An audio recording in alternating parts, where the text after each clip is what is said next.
my family and my children have had trials, triumphs, and celebration as it relates to their learning. The good things carry me, and the trials fuel my involvement. I use this term, it's called iron sharpens iron. It's when it's not possible to be sharpened by only one tool. You have to have the other. And so when I think of that, I think these experiences that I've had, trials, triumphs, and celebrations, they have all sharpened me to be better. In high school, I really wasn't the greatest student. I probably was a C student, and I was a quiet kid, and I had dealt with a lot of trials, tribulations, and celebrations throughout my education. And this was just one of those trials, which actually became my triumph. My high school guidance counselor looked at my grades and he said, "You're not college material." And I was devastated, just devastated. And of course, my parents did their thing. They came up, they rarely came, they were working parents, didn't have time to come up to the school, but that day they did. That's how important it was. And I cried and I cried and I cried. I filled out my application anyhow. And in those times, a guidance counselor had to sign off on it. And it was Mrs. Calhoun, the secretary. And I sat in front of her office and I cried.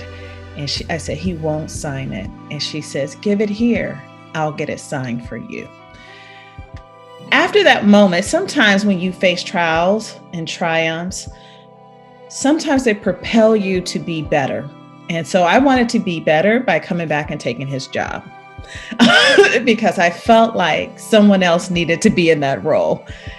Now, I look back at that counselor and I think if I had never had that experience, if you go back to iron sharpens iron, I would have never been propelled to really fight for what it is that I knew I wanted. It was clear. I was a little nervous about what I wanted, but after that experience, it clarified to me what I wanted, and that propelled me into college. And he was right. I wasn't prepared, and I survived anyway. I always think about that experience. It's one of those celebrations and triumphs that I will forever, ever be grateful to that high school counselor. But as I look as a professional and as a mother, we need to acknowledge the hurt and the pain of policy decisions, instructional and institutional practices that perpetuate inequities in student outcomes. We just did this at my school board. Just to say that was powerful, right? And then apologize for the purpose of healing. Sometimes we do apologies because we've been strong-armed to do so, but we need to want to do it, to apologize for the purpose of healing, not just to hush up people, not just to